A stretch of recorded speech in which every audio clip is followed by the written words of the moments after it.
Hi, my name is Colin. Welcome back to my YouTube channel. Today, I want to talk about how to maximize your learning in music composition while you're in college. So let's find out. To start off, the requirement for studying music composition is probably very similar compared to studying music performance. You probably will expect to take all the required classical music theory, musicianship, and music history classes.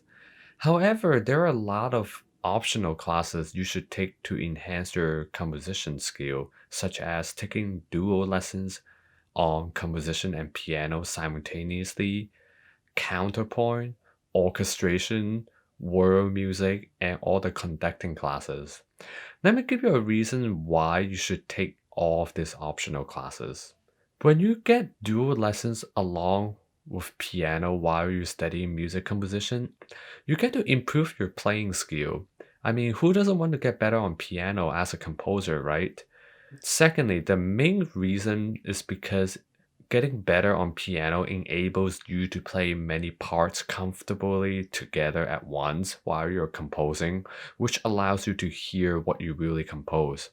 So, getting better on piano definitely helps. Next, if there's a counterpoint class or two in your university, you should take them because it really improves your writing skills in writing counter melody. Composing music is not just about writing a melody, chords, rhythms, and form. There are times you need to write a counter melody on top or below your melody.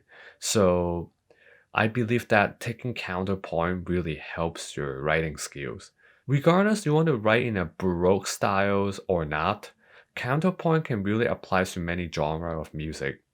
If there's an orchestration class in your college, I'm sure your composition professor will recommend you to take all of them because orchestration really helps you write properly and effectively for writing each instrument. If your school is small and does not have an orchestration class, I would recommend you to buy this orchestration book by Samuel Adler to help you out. Now, you may ask me, Colin, earlier in this video, why you advised me to take a world music class? Well, it's because I want you guys to step outside of your comfort zone and taste the rainbow.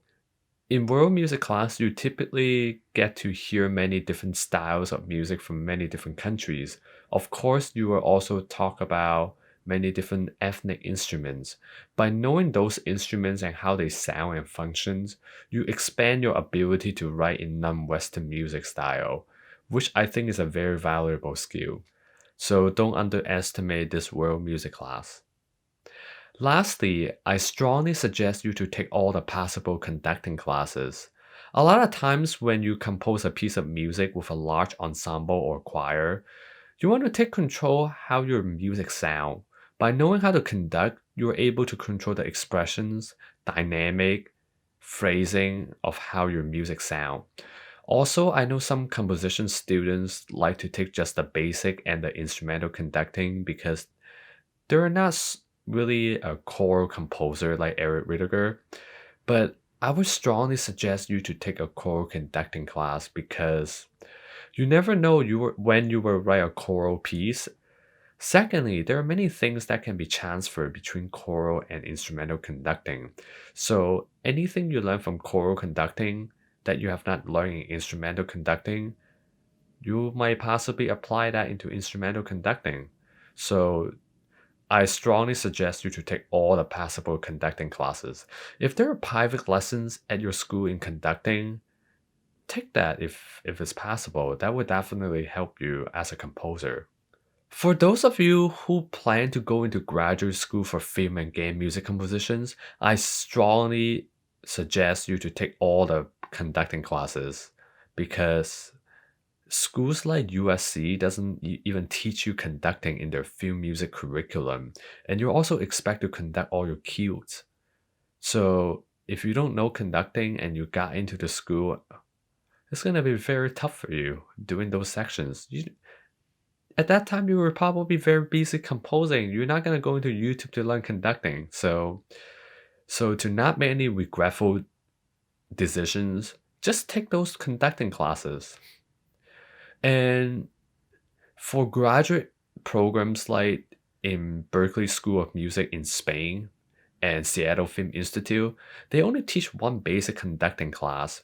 With that being said, it would be much better if you take all the conducting classes while you're getting your bachelor degree before you go into those film music program.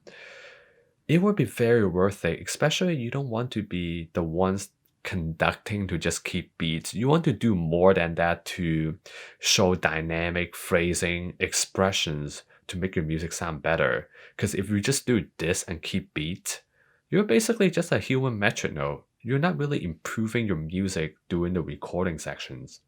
So this applies the same principle if you're studying classical compositions in graduate school, either for a master's or a PhD or slash doctoral, because you might run into a semester where you have to take a graduate conducting class that requires you to have a conducting background, which means it is better to take all the conducting classes while you're in undergraduate schools. All those classes I just stated, it's possible they're mandatory at your school. If they're optionals at your school, I definitely suggest you to take all of them because I personally took all of them and I feel like that was such a really good choice because I feel very confident being a composer after I finished my 2 masters and by also taking all those classes. Anyhow, I hope I provided you with some good advice on how to maximize your learning in music composition in your undergraduate school experiments. If you like my video, give me a thumbs up. If you are not subscribed to my YouTube channel, please subscribe.